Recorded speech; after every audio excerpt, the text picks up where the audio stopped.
Donc je m'appelle Michel Riquet, je suis responsable technique dans la société Renault.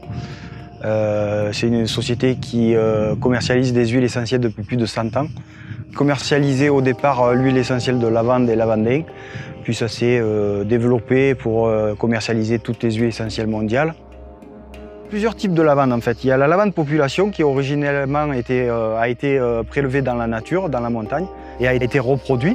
Donc on peut voir dans le champ, il y a plusieurs couleurs différentes. Il y a du bleu, il y a du blanc, il y a un peu du bleu clair, du bleu foncé. Ça c'est la lavande population. Et ensuite il y a eu un travail de fait au niveau de la sélection.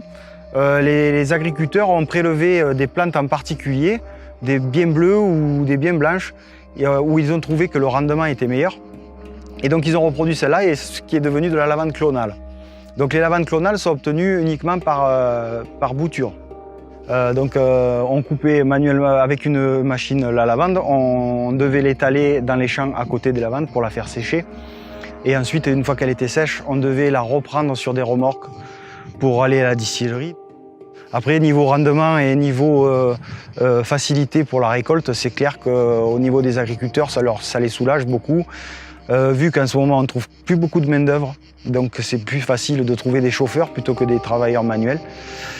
Donc forcément au niveau des coûts de production c'est beaucoup moins important et c'est beaucoup plus rémunérateur les nouvelles méthodes de